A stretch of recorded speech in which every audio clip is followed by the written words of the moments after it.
Let's talk about something that almost every henna artist has an opinion about, but almost no one was taught how to think about strategically. Marketing mistake number 6 is creating a logo that's too complex or too generic. Here's the question I want you to sit with as we start. Does your logo actually support your brand, or does it just fill a space? If that question makes you feel a little defensive or a little tired, or maybe even a little exposed, that reaction makes total sense. Logos are emotional, right? They represent effort and identity, money spent, time invested, choices you made at an earlier version of yourself. So I want to say this clearly right up front. Having a logo that no longer fits you doesn't mean that you failed. It just means that you grew. Okay? And this mistake tends to show up in 2 very common ways.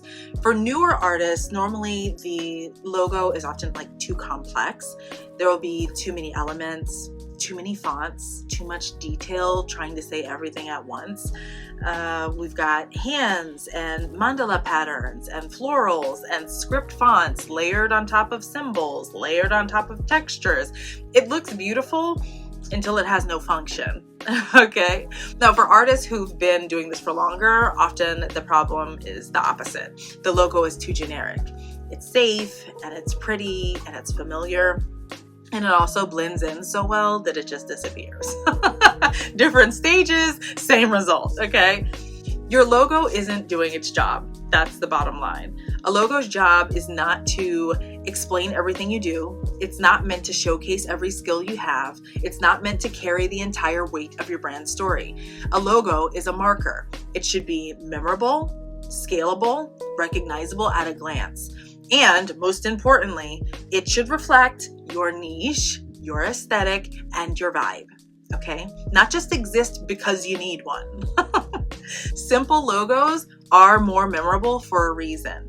Your audience does not need to study your brand, all right? They see it on a phone. They see it on a tiny screen while distracted, while scrolling quickly. If your logo only works when it's large and in full color and explained, it's not working hard enough for you.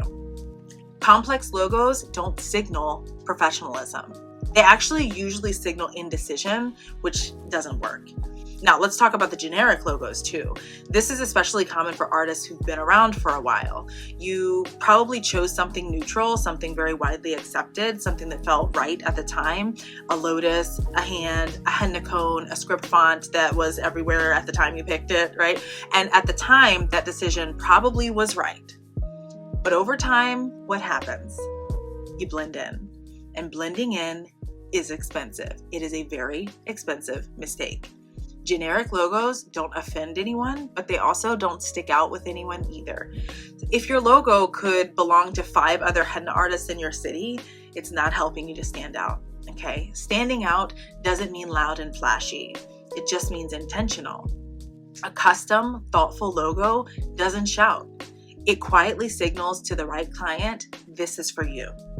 Now, here's where I want to slow this down a little bit, because this applies both to newer artists and to artists who feel burnt out by their business. Your logo is not a permanent identity.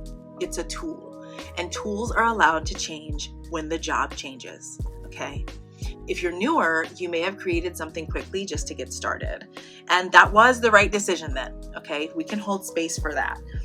If you've been doing this for years, your logo may reflect a version of your business that no longer exists. And it's not a problem, right? It's information. It's telling you I've evolved. My business has evolved as well. And instead of jumping straight into redesign mode, there's one very, very small, very grounding thing that I want you to do. I don't want you hiring a designer today. I don't want you scrapping everything. I don't want you spiraling about this logo thing. I want you to run a simple check. Print your logo or screenshot it and put it in black and white. No color, no gradients, no effects. Then I want you to shrink it down to thumbnail size, about the size it would appear on a phone screen or in the corner of a flyer or on a vendor list, right? And just look at it. Then I want you to ask yourself, is it still clean? Is it still recognizable? Does it still feel intentional? If the answer is yes, that's great. Wonderful. That means your logo has a strong foundation at least. And if the answer is no, well, that doesn't mean that you've messed up, but it does mean that you just learned something really useful, okay? This exercise is not about making a decision. It actually is about removing denial. Because once you see how your logo actually behaves in a real world condition, you stop guessing about it, right? You stop forcing loyalty to something that quietly frustrates you. And you stop carrying low grade resistance every time you look at your brand, right? Clarity creates relief, and relief gives you your energy back. That's why this mistake matters so much, and way more, I think, than most people realize. A logo that doesn't feel aligned creates friction every single day, and you hesitate to share it.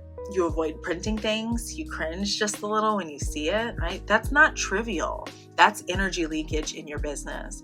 And when your branding feels aligned, you show up differently. You know, you show up more confidently, more consistently, more professionally, which is why the question for this mistake is so telling, right? If you were to drop your logo in front of other artists right now in the community, would you feel proud of it? Or are you quietly itching for a redesign? That's something for you to sit with and think about. Now, there's no prize for staying loyal to something that no longer serves you. Growth is allowed to be, to be visible. You're allowed to evolve. You're allowed to change. And if you're sitting there thinking, I know something's off, but I don't even know what better looks like, that's also okay. Branding clarity is a learned skill. And over inside of the Hennapreneur app, this is exactly the kind of decision that we break down together when you work with me in one of my programs. And we do it really calmly, practically, and without pressure. Not to force you into big change, but to help you make decisions that actually support the business you're building now. So if your logo has been quietly nagging at you, or if you've avoided thinking about it because it feels overwhelming, let's just start with awareness, right? Run the black and white test. Start there. Very simple. And if you want guidance from there, well, download the Hennapreneur app. Come join me inside of one of my programs, because your brand should work with you, not quietly against you. Okay? I'll see you inside.